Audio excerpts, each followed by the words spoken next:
Mama yang bo John Mahama and some kind with the office 120 days. Or did I know assembly? The most interesting thing about the John Mahama can say. In some of John Mahama can end about 120 days, the why nobody in Ghana was able to come out to say John Mahama boa with facts. Nobody could do that. And that shows a banya and our president or kanukre udinukre. On the NPP for Kasabibre, you could not hear say almost the one document we have said John Mahama state fact way or state statement way, sade way or bois. Domo ye nyina e se bosiribika we yantiase ene de enko bebia se John Mahama kan sembi na asem na John Mahama kan no wo engyina so e kire se oboa no akofa aba engyina so ni ho eni ntina de bia ma kache Ghana for say se ekipi MP NDC for 42 years our destiny will be intact. Mommy go tie John Mahama in some kind na mdwom ni nyina e wotwi mu COVID-19 o kan ho asem. This war against corruption continues unabated. The Minister for Health is reviewing the Auditor General's report on the COVID-19 expenditures. After the review, the appropriate actions will be taken. The Sputnik V scandal is under investigation. The Minister for Finance has launched an inquiry into the collapse of indigenous banks and financial institutions. And make no mistakes, facts will be unearthed, culprits will be punished, and lessons will be learned. The Minister for Energy and Green Transition has commenced investigations into the PDS scandal. Deloitte & Touche is conducting an independent audit of the National Cathedral project. I expect their report by the end of this month. A number of officials have been invited and questioned concerning the 13th African Games. On April 30th, 2025, the Attorney General filed 11 charges against a former National Signals Bureau Director General and others for various offenses. Charges will also be filed in the Accra SkyTrain and the National Service Ghost Name scandal. The Office of the Presidential Advisor on Corruption will continue to receive complaints and reports regarding graft for onward transmission to the Attorney General, building on the success of the oral mechanism, which received over 2,000 complaints in just a few weeks. As promised, my commitment to fighting corruption is not limited to recovering loot from past appointees. We will also ensure that our own appointees serve Ghanaians responsibly and are held to the highest standards of accountability. President John Dramani Mahama Ekenyina Mamindwum na tse de okan enra ni nyina ase. With the president 120 days yekekamwa bosomi 9 na embrachere anase efe se president ebeba be kache Ghana for bosomi 9 dwuma a wedi ene de ekoso ene de sebio oman no yenya ho mfaso ene de da yenim. John Dramani Mahama oye president of Ghana enra odi etu Ghana for nyina enim insani bi okan e bi nie ose wedi 4 months wa ban mu we ni nyome bi a omaya sebio Ghana fo ni tua sebio ye nyina ye boa ma ye hyemu kena ebema Ghana anya ne ntoma pa efra ama ye gina ye na so one o shebo e opposition say COVID-19 sika enkofo di ye especially eye former health minister eye Ajimamenu okọ sign a contract bi e fe no eye the Sputnik eye vaccine Sputnik eye vaccine bi na oni company bi eye ekọ sign contract sika twintwire bet over $13 million. Omofadi no. John Dramani Mahama Shebo opposition say be investigations into that matter or say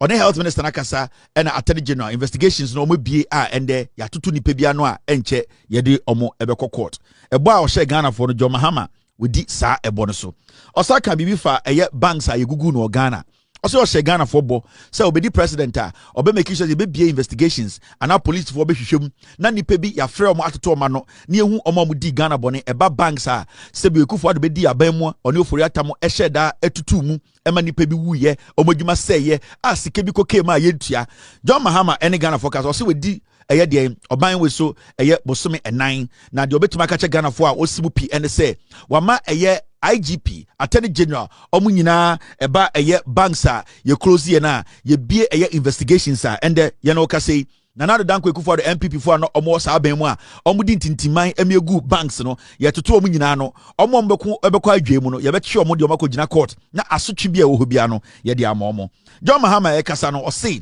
oba energy sebio ɔse the energy minister no omo ebie investigations ta and the PDS sebio bidi mutintiman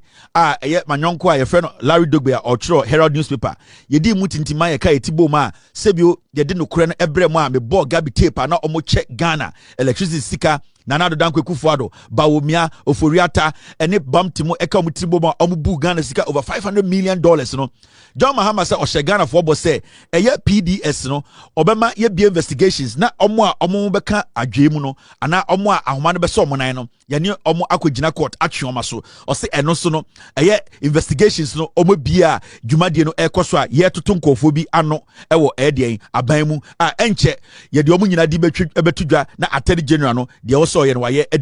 court. Now, I say Oshegana Fobo say you to Ababa within a year 90 days to 120 days, no, obey National Cathedral no Juma or say in pense muni muno koso and the atutu nipa bebrano ye be a investigations ewo omudi enim ema Ghana especially sika 58 million dollars pay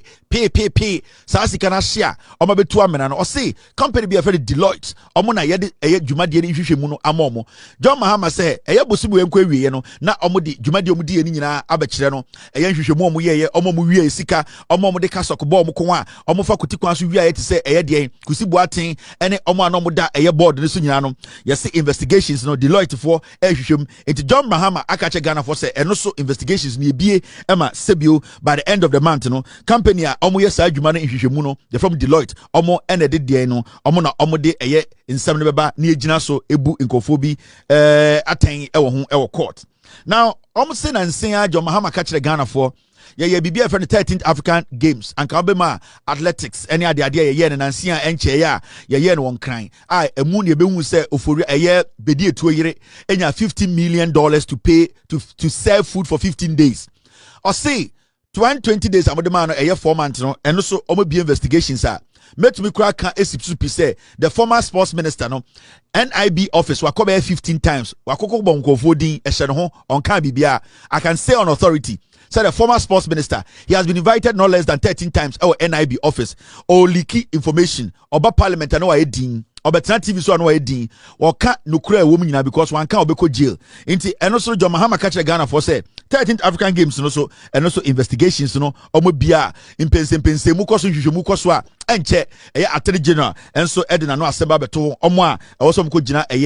court na yebu omo for eno so ewo sansem nimu osaka bibi kan national service scandal ghost names Anana B oni gifty achichide oba sabema no omoso ebu Ghana for afaso no John Dramani Mahama say eno so no Attorney General edin kan ka kire say enche omo de allegations omo nyafa omo di mutintiman ebu Ghana sika ewiaye national service sika sem no John Mahama say 120 days no obetumi esiribo aka kire Ghana for say sa adwuma de ne koso nhwehwemu ne koso Attorney General be na wotwe ba ko adi enim no ode ehon sem beba ema omo fa kotikwan so edi Ghana sika no omo nso yebedi omkwa kogina court na yatwe omo nso aso John Mahama eka ne brofo no oka bibi efa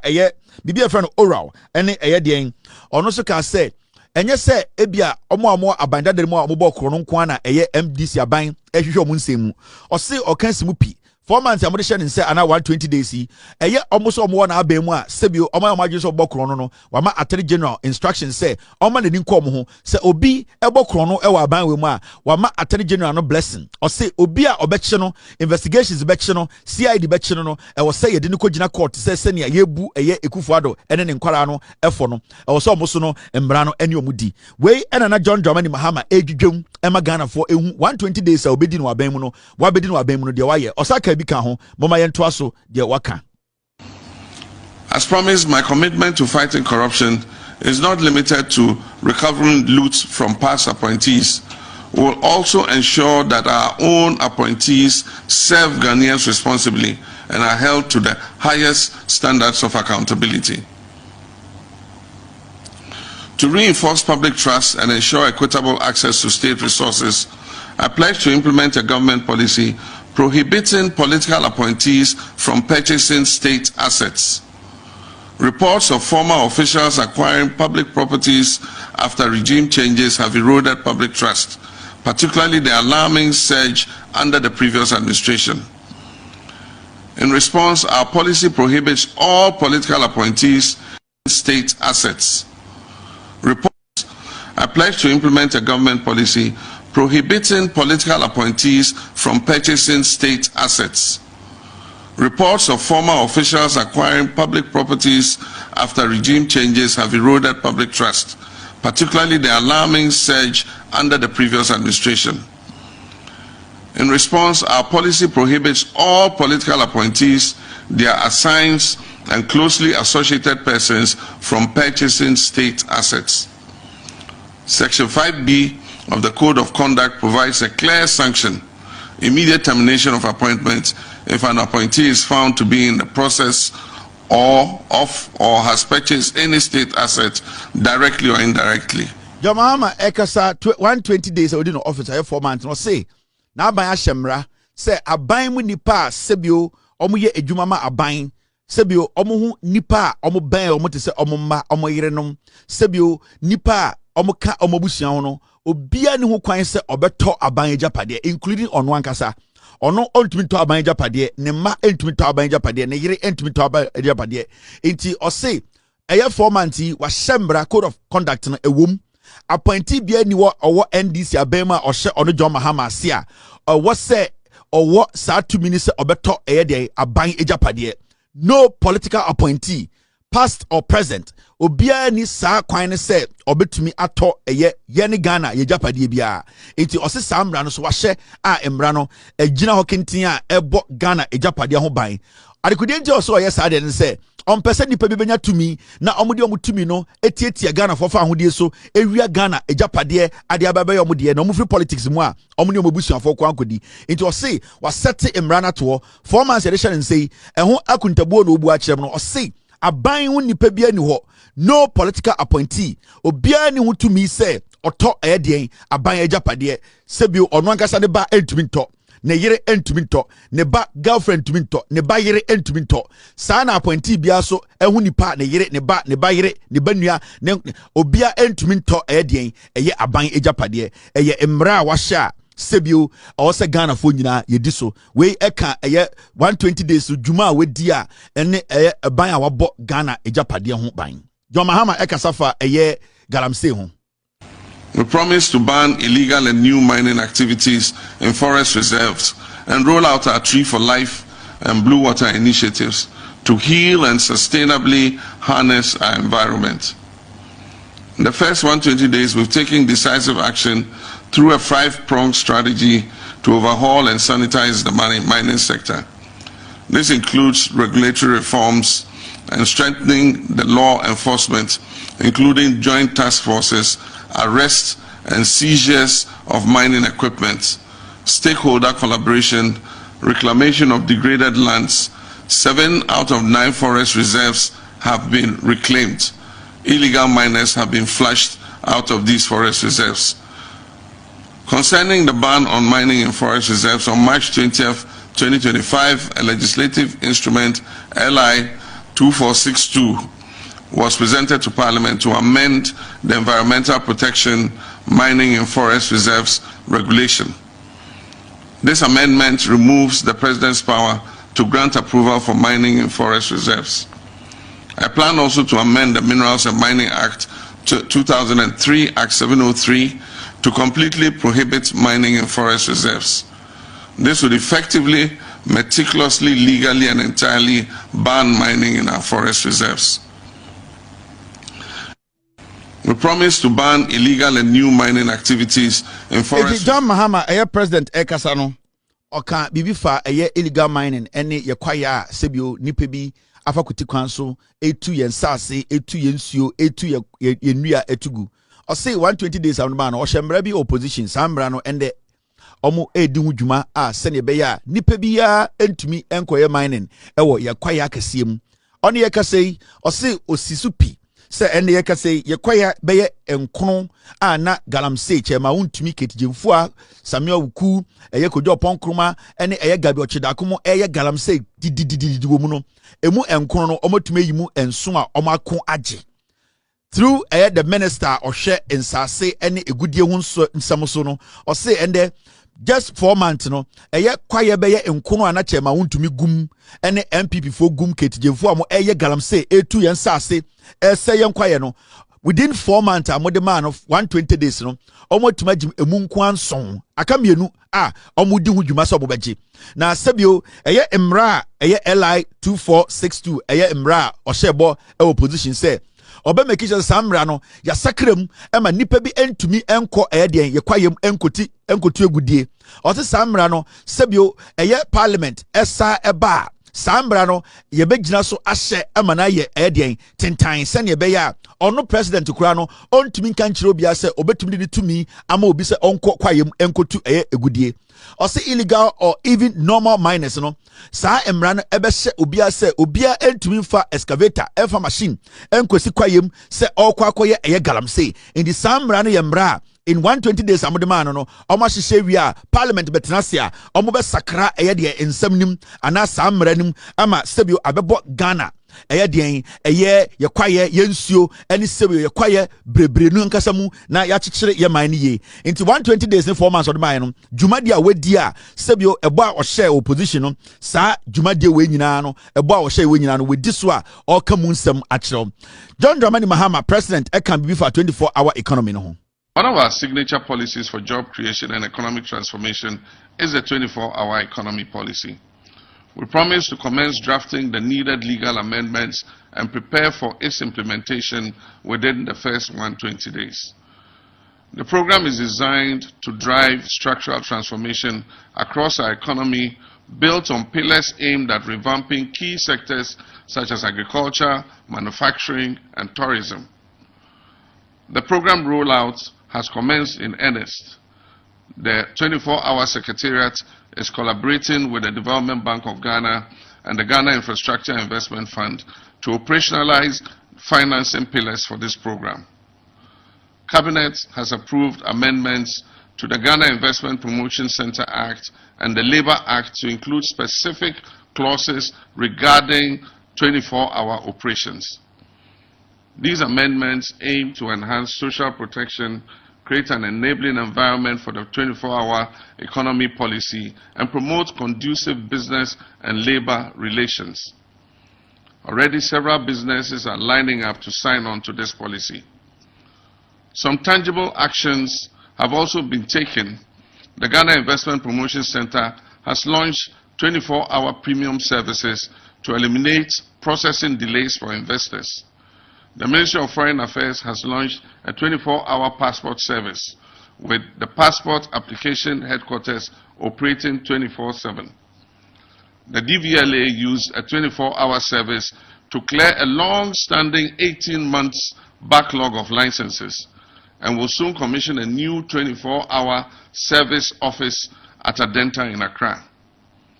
The Youth Employment Agency is set to launch the Graduates in Corporate Support GRICS program, which will attach graduates to firms operating 24 hours a day. This program is targeting 20,000 graduates. The YEA is also partnering with security agencies, the fire, police, immigration services, to provide security for 24-hour firms and is working towards training and deploying 23,000 recruits for this purpose. Recognizing the need for robust security, the police service is establishing a 24-hour police unit to improve 9 patrols and utilize technology supported by nationwide sensitization. The Minister of Energy and Green Transition is engaging the PURC to set up smart metering with a time of use tariff, charging a lesser tariff during the off-peak hours, a direct incentive for enterprises on the 24-hour economy policy. President John Dramani Mahama ekasa endra na oka bibi for 24-hour economy policy na oka ho asem in opposition o say ono moka se ndey yenyina ni tua na sebio eye enkrata ene sebio evidence ho eye 24-hour economy policy no sebio enkrata sebio ebe managina na so a enya eye de san nyina so na ebetuma ye adwuma no ende John Mahama sa eye nipakuo no yaka omo nyina tia boma omatena se a omo ka saa krata na bom na no krampo no ɔse eno krampo na omo ye no also make sure say eye Ghana emra ebo edwuma ho ban eye labor laws no was a 24-hour economy policy of the bano. Was a SAR policy no. It to me fall inside the labor laws. Into one to me because we 24-hour economy. Now I implement it. Abra a year embra a bo Ghana juma for bino on consider samrano. If you say emrano, I was say and also eti policy nasi. Into say ye Ghana for onomoka say yati a ye di pakua almost sadi no. I'm making sure say 24-hour economy no. In minima na statia. Obin kase ye tietia the fan who so na ejuma all ye no. Ebi awaye juma bro time so and I said you may be also wenya into and also policy document no. Eya de bia aban we ombetena so 120 days no. Omo di juma enche bia no. Omo de baba bontene na 24-hour economy na sati and the omo 24-hour secretariat and also ewo ha omo de tutu to nyoma ekeka nyoma sie ni a kese omo pia bontene say omo tia ahumemu a na 24-hour economy no eno na ekọ na ejina ne na so now okan bibi efa 24-hour passport service and the oko a passport officer omunda anadwumi no ka say gidi omu bu adwuma chip embedded passport omu ye adwuma me no ka say 24-hour economy policy no ebi kura pa start bu adwuma oko passport officer omu print passport ye print and say print ya ka kire pastors no dey anointing oil good passport no say passport we dey sonko o dey anointing oil good so e be say nti okuja to abla kwaso ne nkofo gina ho a enwumbre me no ka say infifre eti omo ye passport upon passport obeko omo twegu botom and the passport we are unko passport office nkoje 24-hour economy no aban way ama courier services companies are omutumi deliver passport omo no bebre wo fie wo address and omo de ba be she wunsem John Mahama say within 4 months ade we nyina omo ye osaka bibi fa DVLA omo a omo hwe car license so any car any insurance so se bi wo be insure car any car pomuden ni ade ni nyina no omo say and me no ka say DVLA for so run 24-hour the services are backlog time na NDC mba power no obeko DVLA na documents a say am for license omo car omunya omo road worthy ni nyina park go a no mu di hudwuma almost started 24-hour services here or DVLA courtesy the young man your friend Julius no and obeko omo clear table no so nyina amanfo nyina sa come document because omo bu adwuma no pay wie nwumbre ema omo sisem nti omo kura no so started DVLA 24-hour economy services no and also koso ho John Dramani Mahama eka bifa YE ho and because of 24-hour economy no omo companies belinki app na imbebu no a omo hye YE ase no omo de omo ma private companies any aban dwumaku a omo betimi support omo services no nti YE for no so de inkrata esisie ni omo ne banks a sika kakra wo munsem any ankrankra dwumaku bia omo de sika ba be so omo asene ma imbebu no a Ghana ban pese omo de omo ma companies na sa companies no form in the name of 24-hour economy na yetu omo ka no ni nyina no John Mahama say within 120 days omo ye ni nyina nti we Ghana ni na wo hwe na also tell say oka say Ghana Police Service omo run 24-hour police unit and the oko Ghana Police Service almost to nyoma police service no omo run 24 hours and the obeko police station bia na atutum and the bibia dru no Ghana parliament president John Mahama say and the oko busa IGP na omo the police no juma 24-hour police no ekoso police unit omo ba betete omo juma throughout the night no John Mahama say 4 months pe Juma wedini and then menoka say obiamba bontin beka say saa nyoma John Mahama kenyina enkoso eno kire say president no oka no kre now oshebo bi e position 24-hour waka ho asem so sa shebo sa board with this one obekirikirem scrapping draconian taxes to alleviate hardship and ease the high cost of doing business. I promise to scrap the e-levy,